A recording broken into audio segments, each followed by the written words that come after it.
사람들은 누구나 복 받기를 좋아합니다. 그래서 복 많이 받으세요 인사합니다. 특별히 새해 들어서 새해 복 많이 받으세요 합니다. 근데 연중에 복 많이 받으세요 서로 인사하라고 하셨더니 좀 생뚱맞은지 어색하신 것 같습니다. 사람들은 복 받기를 좋아합니다. 근데 문제는 복 받으라고 하는 것, 또 우리 성경에서도 복을 주시는 하나님이라고 얘기할 때 그 복의 내용이, 개념이 다르다고 하는 것입니다. 동양 사람들이 복을 받는다라고 할 때 생각하는 것은 대개 5가지, 그래서 오복이라고 얘기합니다. 오래 사는 것, 건강한 것, 자녀가 많은 것, 재산이 많은 것, 명예를 얻는 것 등이라고 하는 것입니다. 근데 우리가 깊이 생각해 보면 그 자체가 결코 복이 될 수 없는 것을 알게 됩니다.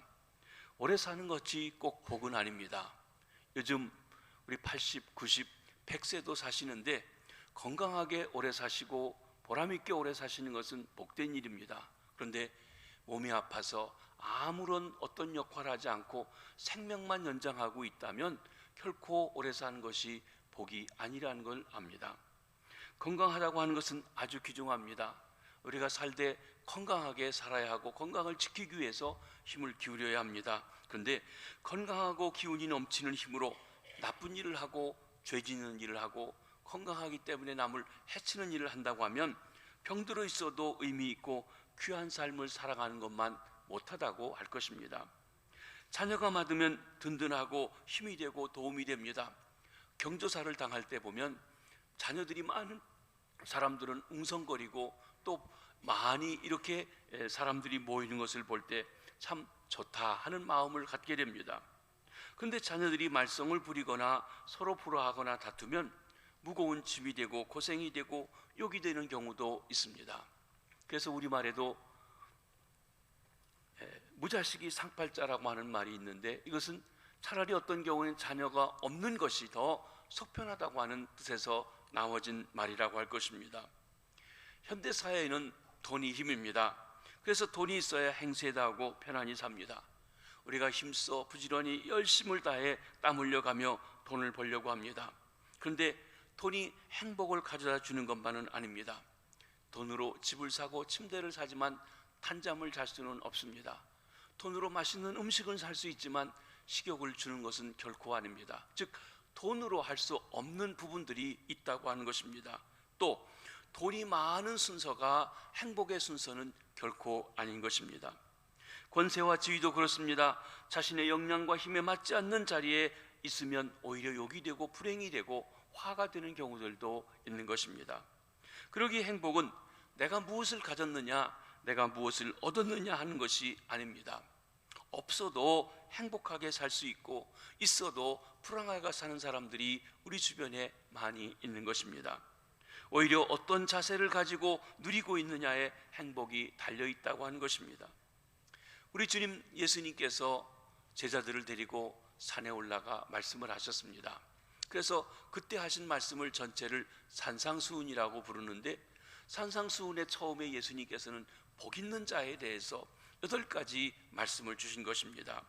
심령이 가난한 사람, 애통하는 사람, 온유한 사람, 의에 줄이고 목마른 사람, 긍휼히 여기는 사람, 마음이 청결한 사람, 화평하게 하는 사람, 의를 위하여 핍박을 받는 사람 등인 것입니다. 이는 윤리적인 의문하기보다는 8가지 기본적인 정서적인 자세를 가리켜 말씀해주고 있습니다. 삶의 자세입니다. 만약에 사람이 이런 8가지 정신으로 그 삶의 환경을 반응한다고 하면 그 삶은 행복할 것입니다. 행복은 객관적인 어떤 수치와 표준을 정하여 측정하는 것이 아닙니다. 다분히 주관적입니다. 나아가 인간의 생사와 복을 주관하신 하나님께서 복되다고 선언해 주시는 것을 갖게 될 때, 누리게 될 때 우리가 행복하다는 것을 알게 되는 것입니다. 이런 점에서 우리는 앞으로 8주일 동안 우리 주님 예수님께서 말씀하시는 복이 무엇인지, 우리가 진정 복 받기를 원한다고 할 때 어떤 복을 누려야 되는지 그에 대해서 살펴보려고 합니다. 우리 주님 예수께서 말씀하시는 복 있는 사람의 첫 번째는 누구입니까? 오늘 본문 3절을 다시 한번 보시겠습니다. 시작. 심령이 가난한 자는 복이 있나니 천국이 그들의 것이미요. 이 세상에서 가장 행복한 사람은 천국이 저들의 것인 사람이라고 그랬습니다. 여러분들이 다 천국을 누리고 살아가는 복된 주의 백성들 되시길 바랍니다. 그러면 천국이 그들의 것이미요라고 하는 이 말씀은 어떤 뜻이 있습니까? 먼저 천국은 하나님의 나라를 말합니다. 우리가 나라를 생각할 때 일반적으로 많은 분들이 영토를 생각합니다. 대한민국 그러면 토끼처럼 생겨진 그 모습을 우리가 생각합니다. 그래서 천국이라고 할 때도 하늘 저 어딘가에 있는 그 나라, 거기 가야 행복할 것이라고 생각하고 그리워는 하고 미래적으로만 생각하고 있는 분들이 혹 있습니다. 그러나 성경의 나라라고 하는 말, 특별히 그 말을 쓰고 있는 신약 성경의 헬라어 말은 바실레이아라고 하는 말인데, 이 바실레이아라고 하는 것은 물론 거기에 영토라고 하는 의미도 포함되어 있지만 더 중요한 것은 주권, 통치, 다스림입니다. 그러니까 하나님의 나라는 하나님이 다스리시고 하나님이 통치하시고 하는 나라인 것입니다. 영토적인 지역적인 개념보다는 하나님을 왕으로 모시고 하나님의 다스림, 하나님의 통치, 하나님의 보호, 하나님의 섭리를 맛보는 것이 더 우선적이고 중요한 개념인 것입니다. 또한 복 있는 사람은 하나님과 바른 관계에서 하나님의 다스림을 받는 사람입니다. 오늘 우리가 부른 찬송가 중에 내 주 예수 모신 것은 초막이나 궁궐이나 빈들이나 그 어디나 하늘나라. 우리는 궁궐 같은 집을 살아야만 행복하다고 생각하는데, 그런데 초막에 살아도 주님을 모시면 그것이 하늘나라, 가장 복된 삶을 살아갈 수 있음을 노래하고 있는 것입니다. 하나님의 다스림을 받는 것은 우리의 소유에 많고 적음에 관계가 없습니다. 우리의 사회적인 지위에도 관계가 없습니다. 우리의 학식이 많고 적음도 상관이 없습니다. 나이가 많든지 적음도, 그리고 남녀의 구별도 없는 것입니다. 오직 마음이 가난한 사람이 하나님의 다스림을 받고 천국 생활을 하는 것입니다. 이 하나님의 다스림을 받는 천국은 현재 여기서도 우리가 누릴 수 있습니다. 아니, 누려야 합니다. 마음의 천국이요, 가정의 천국이요, 교회 천국입니다.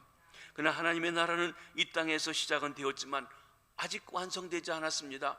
영원한 그 나라에서 완성되어질 것입니다. 하나님 나라는 미래적인 부분이 있습니다. 그렇지만 그 미래의 천국도 이 땅에서 하나님과 함께하며 하나님의 다스림을 받으며 천국 생활하는 사람이 들어가는 것이지, 아무런 관계 없던 사람이 갑자기 들어가는 것은 아니라는 것입니다. 그런 면에서 천국은, 하나님의 나라는 현재적이면서 동시에 미래적입니다. 지금 누리고 있지만 완성되었지 않았고 앞으로 완성되어질 그런 것이라는 것입니다. 그러면 심령이 가난한 자는 어떤 사람을 가리켜 말합니까? 어떻게 천국이 그들의 것이 되는 것입니까? 첫째로, 심령이 가난한 자는 물질적으로 궁핍하기에 하나님만 의지하는 사람을 말합니다. 오늘 본문에 심령이 가난한 자는 복이 있다고 말씀하고 있습니다. 그런데 같은 내용을 말하고 있는 누가복음 6장에 보면 거기도 산상수훈이 나오는데 심령이란 말이 빠지고 가난한 자는 복이 있나니 그랬습니다. 우리가 누가복음 말씀 별로 안 좋아하죠? 왜? 우린 부자 되고 싶은데 그냥 가난한 사람이 복이 있다니까 이건 나하고 관계없다, 차라리 심령이 가난한 것이 더 좋다, 그럴지도 모르겠습니다. 물질적으로 궁핍한 자가 복이 있다고 말하고 있습니다. 그러면 물질적으로 가난한 사람이, 궁핍한 사람이 왜, 어째서 복이 있다고 하는 것일까요? 가난하면 무조건 복이 있다는 이야기입니까? 이를 위해서 우리는 구약 성경에 나오는 가난한 자에 대한 용법을 알아야만 하는 것입니다. 구약 성경에 가난한 자에 대한 히브리어는 아나임이란 말입니다. 이 아나임, 가난한 자란 말은 부자나 권력자들의 경제적인 수탈과 사회적인 억압에서 자신을 구원할 능력이 없어 오직 하나님만 의지하는 자입니다. 여기 중요한 건 이것입니다. 내가 없어서 하나님밖에 의지할 수 없는 사람, 이게 가난한 사람이라는 것이에요. 어떤 사람은 없는데도 하나님을 안 찾아요. 없는 가운데도 그냥 자기 욕심만 가지고 있을 뿐이라는 것입니다. 시편 40편 17절의 말씀 한번 보시겠습니다. 시작. 나는 가난하고 궁핍하오나 주께서는 나를 생각하시오니 주는 나의 도움이시요 나를 건지시는 이시라. 나의 하나님이여 지체하지 마소서. 그가 가진 것이 없습니다. 의지할 것이 없습니다. 누군가 백을 붙잡고 얘기할 사람도 없습니다. 오직 하나님, 당신만이 나의 도움이 되십니다. 날 도와주셔야겠다고 하는 것입니다. 그가 가난한 자입니다. 시편 69편 29절도 한번 보시겠습니다. 시작. 오직 나는 가난하고 슬프오니 하나님이여 주의 구원으로 나를 높이소서. 여기 중요한 것은 가난하고 궁핍한 것 그 자체가 복되다고 말씀하고 있는 것이 아닙니다. 가난하고 궁핍하여 세상적인 것은 의지할 데가 없고 바라볼 것이 없어서 오직 하나님만 의지하고 하나님만 바라다 보게 되는 것, 그것이 복이라는 것입니다. 즉 하나님을 의지하는 그 마음이 복되다고 말씀하셨습니다. 하나님께서는 하나님을 바라며 의지하며 소망하는 자의 편이 되어서 힘이 되어 주십니다. 가난한 자를, 하나님을 의지하는 자를 다스리시고 바른 관계에 놓아주시고 하나님의 지혜와 손길로 그들을 해결해 주십니다. 그러기에 하나님이 다스림을 받는 천국이 그들의 것입니다. 이 하나님의 은총과 돌보심을 받을 수 있는 것 때문에 가난한 마음이 복된 것입니다. 사랑하는 성도 여러분, 혹 사업에 실패하시고 뭔가 하는 일마다 안 되고 물질적으로 어렵고 궁핍하고 가난한 가운데 계시지는 아니하십니까?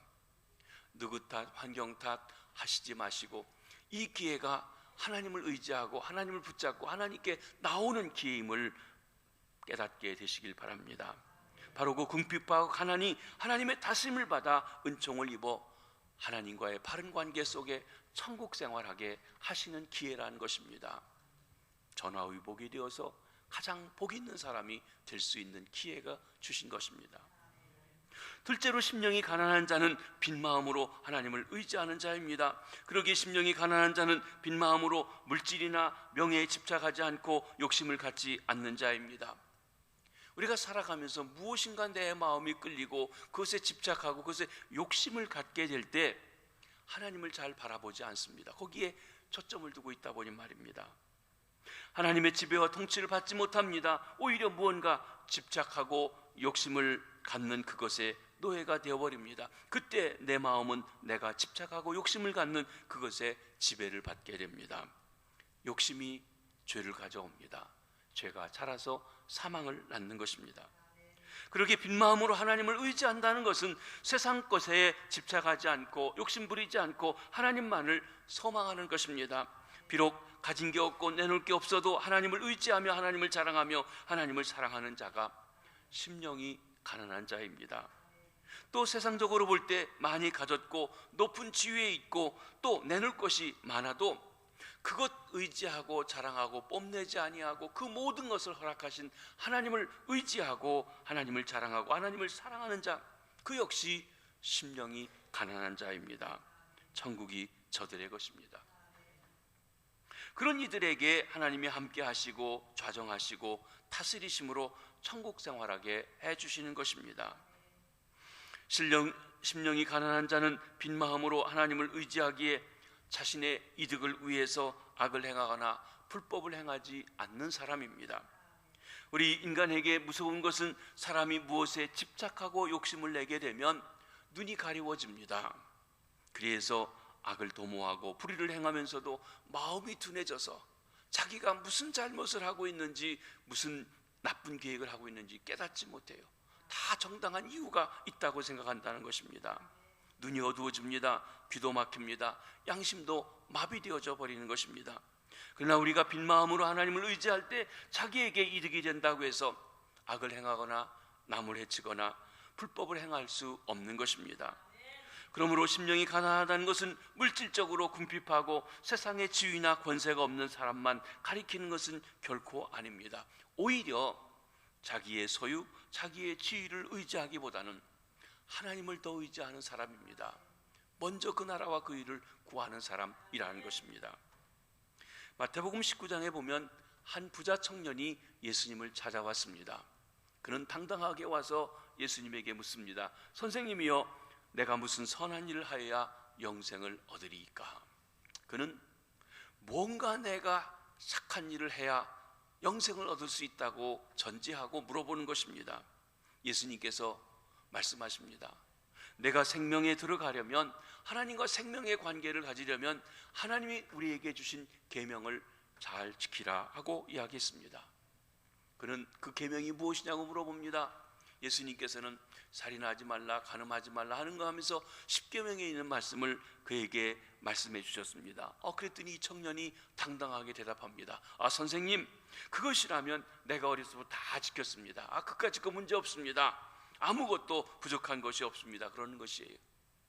그때 예수님께서 그렇게 했다고 하니까 한 가지 더 말씀하시게 되었습니다. 내가 온전하고자 할진대 가서 네 소유를 팔아 가난한 자들에게 주라. 그리하면 하늘에서 보화가 내게 있으리라. 그리고 와서 나를 쫓으라 하고 말씀하셨습니다. 그런데 이 청년이 부자였습니다. 재물이 많았습니다. 그래서 그 청년이 재물을 받아주는 것에 대해서 마음이 감당할 수가 없어서 그냥 근심하며 갔다 그랬어요. 그 근심하며 가는 청년의 뒤를 보고 제자들에게 이렇게 교훈하며 말씀하십니다. 우리 23절, 24절 말씀을 한번 보시도록 합니다. 시작. 예수께서 제자들에게 이르시되 내가 진실로 너희에게 이르노니 부자는 천국에 들어가기가 어려우니라. 다시 너희에게 말하노니 낙타가 바늘귀로 들어가는 것이 부자가 하나님의 나라에 들어가는 것보다 쉬우니라 하시니.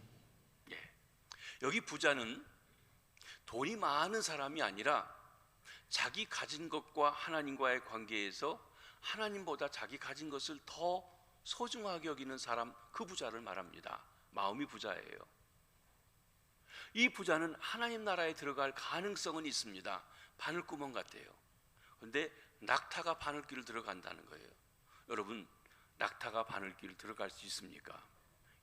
열려 있으니까 가능성은 있어요. 그런데 불가능해요. 그래서 영어로 말하면 impossible possibility, 가능성은 있는데 불가능한 가능성이에요. 내가 가진 것을 의지하고 그리고 자랑하고 그것을 소유하는 마음에서만 있으면 결단코 하늘에 들어갈 수 있는 길이 없다는 것입니다. 여기 주는 교훈이 오늘 우리의 말씀과 깊이 연관이 되어 있는 것을 봅니다. 이 청년은 부자이기 때문에 천국에 들어가지 못한 것이 아닙니다. 재산이 많아서 못 들어간 게 아니란 것이에요. 여러분, 성경에 보면 아브라함도 부자였습니다. 이삭도 부자였습니다. 야곱도 부자였습니다. 여러분, 요셉은 애굽의 총리였습니다. 다니엘도 바벨론 나라의 총리였습니다. 에스더는 왕후였습니다. 이런 하나님의 사람들이 단순히 부자고 또 높은 지위에 있다고 천국에 못 들어간다는 말이 결코 아닙니다. 이 청년은 자기에게 소유한 것이 많은 것, 그것 때문에 하나님보다 그것을 더 의지하고 신뢰했기 때문에 천국에 들어가지 못하게 된 것입니다. 이 청년이 하나님의 모든 계명을 다 지켰다고 한 것도 냉정하게 보면 사실은 아닙니다. 형식적입니다. 자기 마음엔 다 지킨 것 같지만 만약에 하나님의 계명을 다 지킨 사람이라면 이 주님의 명령까지도 감당했을 것입니다. 계명을 지킨다고 하는 것, 이 세상에 그 무엇보다도 하나님을 소중히 여기며 하나님을 사랑하고 하나님을 의지하는 것을 말합니다. 그러기에 주님께서는 어떻게 하여 영생을 얻으리까 물어보는 청년애가 네가 생명을 얻고자 하면 계명을 지키라 말씀하셨던 것입니다. 여기서도 천국에 들어간다고 하는 것, 하나님의 지배와 하나님의 통치를 받는 것을 의미합니다. 나의 소유를 의지하고 나의 지위를 신뢰하는 자는 하나님의 다스림을 받지 못합니다. 천국에 들어갈 수가 없습니다. 그러므로 여기 부자는 자기의 소유나 지위를 하나님보다 더 사랑하고 의지하는 자로서 천국에 들어갈 수가 없는 것입니다. 하나님의 다스림을 받지 못합니다. 재물의 욕심에 끌려 살게 되는 것입니다. 왜냐하면 천국은 마음이 가난한 자들이 들어갈 수 있기 때문에 그렇습니다. 사랑하는 성도 여러분, 우리의 마음을 비워 물질이나 명예에 집착하거나 욕심내지 마시길 바랍니다. 그리고 내 소유, 내 지위를 내세워 자랑하거나 뽐내거나 남을 무시하지도 마시기 바랍니다. 부자는 천국에 들어가지 못합니다. 마음의 부자는 천국에 들어가지 못하는 것입니다. 그러기에 오직 가난한 마음, 빈 마음으로 하나님을 의지하심으로 하나님께서 우리 삶 속에 좌정하시며 다스리게 하시고 하나님과 동행하는 천국 생활하시는 모든 성도님들 되시기를 주의 이름으로 축복합니다. 마지막으로 심령이 가난한 자는 자신의 영적 자산의 빈곤함을 깨닫고 하나님만을 의지하는 자를 말합니다. 우리 사람들에게 있어서 안타까운 것은 우리에게 어떤 무엇이 부족하고 빈곤한 것이 있는데도 깨닫지 못한다는 것이에요. 정말 내가 행복하기 위해 꼭 필요한 게 있는데 우리는 엉뚱한 거에 관심하고 진짜 필요한 것에 대해서는 알지 못한다는 것입니다. 여러분, 삼손 사사였습니다. 그가 블레셋과 싸우는데 하나님의 영이 그에게 임하시면 나귀 뼈대기 하나 가지고도 수백 명을 그냥 단숨에 해치울 수 있는 능력의 사람이었습니다. 그는 그 능력이 언제나 함께하는 줄 알았습니다. 그가 들릴라의 품에서 머리가 깎이고 그 힘이 다 사라지고, 아니 성경의 말씀대로 하나님이 떠났는데도 불구하고 그걸 깨닫지 못했어요. 그래서 여호와께서 이미 자기를 떠나신 줄을 깨닫지 못하였다고 했던 것입니다. 그리고 자기 힘으로 또 나가 싸우려고 했는데 이번에는 안 되는 것입니다. 그렇습니다. 아주 삶에 중요한 하나님이 떠나셨는데도 깨닫지 못하는 불행이 그가 있는 것입니다. 그러기에 이런 말씀이 있습니다. 아무것도 모르면서 모른다는 것을 깨닫지 못하는 사람처럼 무지한 사람이 없다. 죽을 병을 알면서 그것을 깨닫지 못하는 사람처럼 중병에 걸린 사람은 없다. 더할 나위 없이 가난하면서도 그대로 부자라고 생각하는 사람만큼 가난한 사람은 없다고 말입니다. 성경에 보면 바리새인들이 책망을 받습니다. 위선 때문이라고 생각합니다. 그런데 중요한 것은 하나님의 눈으로 보아서 그들이 헐벗고 가난하고 굶주린 것을 자신은 몰라요.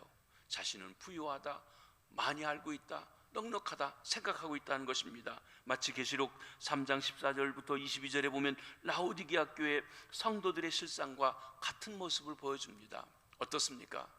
한번 계시록 3장 17절 말씀을 한번 읽어보시도록 합니다. 라오디게아 교회 사람들입니다. 시작. 내가 말하기를 나는 부자라 부유하여 부족한 것이 없다 하나 내 곤고한 것과 가련한 것과 가난한 것과 눈먼 것과 벌거벗은 것을 알지 못하는도다. 이 지역은 양모가 많아서 옷을 잘 입고 있었어요. 금융산업이 발달해서 돈을 많이 벌어서 금이 많았습니다. 그들은 기술이 좋아가지고 안약도 발견해서 참 많은 사람들을 고쳐줍니다. 그러니까 부족한 것이 없어서 자기들은 부자다, 자기들은 부족한 것이 없다 얘기하는데 하나님 편에서는 뭐라고 얘기하십니까? 내가 너희들을 보니까 곤고하고 가련하고 가난하고 눈멀고 벌거벗었다는 것이, 그것을 알지 못해요. 알지 못하니까 하나님 앞에 그것을 해결하려고 나오지를 못하는 것입니다. 누가복음 12장에 보면 어리석은 부자에 대한 이야기 나옵니다. 그 사람을 어리석다고 말했습니다. 이 사람은 농사를 했는데 그의 농사가 아주 풍년이었습니다.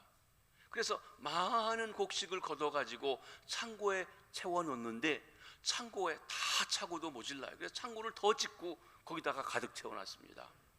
자기가 이렇게 계산해 보니까 이건 뭐 몇십 년을 평생 먹고 살 것 같아요. 그래서 배를 두드리면서 내 영혼아 이제 먹을 것이 많으니 편안히 지내자 하고 그렇게 얘기했습니다.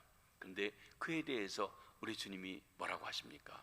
한번 그 19절 말씀을 한번 보시겠습니다. 시작. 또 내가 내 영혼에게 이르되 영혼아 여러 해 쓸 물건을 많이 쌓아두었으니 평안히 쉬고 먹고 마시고 즐거워하자 하리라 하되. 이것은 물질이 많다는 것 자체가 나쁘다는 것은 아닙니다. 그런데 그날 저녁에 하나님이 그 생명을 데려가시면 그것이 누구 것이 되냐는 거예요. 그 물질보다 더 중요한 생명을 주관하시는 하나님에 대해서 알지 못했습니다.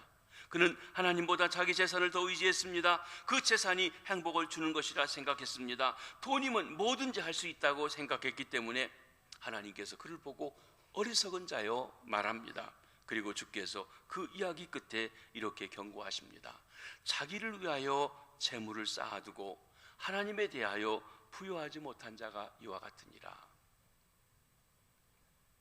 자기를 위해서는 많은 재물을 쌓아두고 떵떵거리고 있는데 하나님과의 관계에서 드릴 줄 모르고 하나님이 그 위에 계신 것을 깨닫지 못하는 사람이 어리석은 자라고 하신 것입니다. 우리 사람의 영혼은 하나님의 형상대로 지어졌습니다.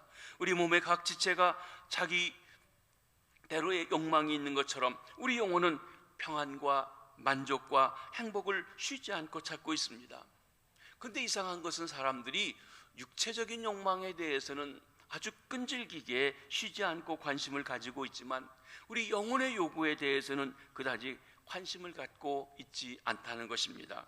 육체의 욕망에는 살찌고 있습니다. 그러나 영혼은 말라지고 약하고 빈혈증에 걸려 죽어가고 있는 것입니다. 하나님의 형상대로 지음받은 영혼은 하나님을 바로 알고 하나님의 다스림 받고 하나님과 바른 관계 속에서 살아가게 될 때 풍성한 생명을 누리며 만족하게 되는 것입니다. 하나님만이 우리 영혼의 소원을 해결해 주십니다. 사랑하는 성도 여러분, 이 하나님 앞에 가까이 갈 수 있는 첫걸음이 무엇입니까? 내가 궁핍하다는 것, 내가 가난하다는 것을 영적으로 깨닫는 것입니다. 마음이 가난한 사람은 하나님께서 우리에게 무능력하며 하나님께서 우리가 무능력하며 죄인이라는 것을 깨닫는 데부터 시작됩니다. 하나님의 엄청난 거룩, 하나님의 영광을 보면서 그 앞에서 영적으로 파탄된 자신의 모습을 느끼는 사람이 가난한 마음을 가진 사람인 것입니다. 그러므로 심령이 가난한 사람은 오 하나님, 저는 죄인입니다, 나를 용서해 주옵소서 하면서 자신의 영적으로 보잘것없음을, 아무것도 갖지 않고 파탄되었음을 솔직히 시인하는 자인 것입니다. 이사야서 6장에 보면 이사야가 그렇습니다. 여러분, 우시야 왕이 참으로 많은 나라를 정복하고 나라를 부강하게 하고 힘이 있었습니다. 그런데 그 말년에 그만 잘못을 행했습니다. 그것은 자기 힘이 커지다 보니까 자기도 제사를 드리고 싶었어요. 제사장들이 다 말립니다. 80여 명이 말립니다. 그런데도 강행하며 그 일을 하다가 하나님께서 치셔서 문둥이가 되어서 왕좌에서도 쫓겨나고 뒷방에 있다가 죽게 되었어요. 그 우시야 왕이 죽던 해에 이사야는 나라에 대한 또 왕에 대한 마음의 부담을 가지고 성전에 들어가서 예배하게 되었습니다. 하나님, 이 나라는 어떻게 됩니까? 하면서 말이죠. 그때 그는 하나님께서 하늘을 여시고 천군 천사가 하나님을 찬양하고 그룹 천사들이 영광, 거룩 거룩 거룩 하면서 영광스러운 예배를 드리는 모습을 보았습니다. 그때 그는 하나님의 그 영광에 비해서 자신의 모습이 얼마나 추악하고 보잘것없는지 깨닫게 되었던 것입니다. 그리고 외칩니다. 화로도 나여 망하게 되었도다. 나는 입술이 부정한 사람이요 나는 입술이 부정한 백성 중에 거하면서 만군의 여호와이신 왕을 배웠음이로다. 그는 괜찮은 사람입니다. 왕궁 선지자 역할을 했습니다. 그런데 하나님을 배울 때 자신이 얼마나 부족한지를 깨닫고 회개하면서 하나님이 그 민족을 위해서 사람을 쓰시려고 할 때 나를 보내달라고 하며 쓰임받게 되었던 것입니다. 누가복음 18장에 보면 성전에 들어가서 기도하는 두 사람이 나옵니다. 세리와 바리새인입니다. 그런데 이 세리는 눈을 들어 하늘을 바라보지도 못하고 가슴을 치면서 하나님이여 나를 불쌍히 여기소서 나는 죄인으로서이다 했습니다. 그는 사람들에게 손가락질 받았지만 자신의 죄악된 모습을 보면서 회개하며 나아갔습니다. 바로 그가 오히려 하나님께서는 마음이 가난한 자라고 받아주시고 그를 용서하시고 다스려 주셨던 것입니다. 나아가 하나님께서는 상하고 통회한 마음으로 나오는 자를 받아주십니다. 시편 51편 7절에 보면 범죄한 다윗, 자기의 부하 장수였던 우리아의 아내를 범하고 죄를 무마하려다가 하나님께서 나단 선지자를 통해서 지적해 주실 때 자기 죄를 깨닫고 참회하고 회개하는 그 시를 지은 모습입니다. 한번 읽어보시겠습니다. 시작.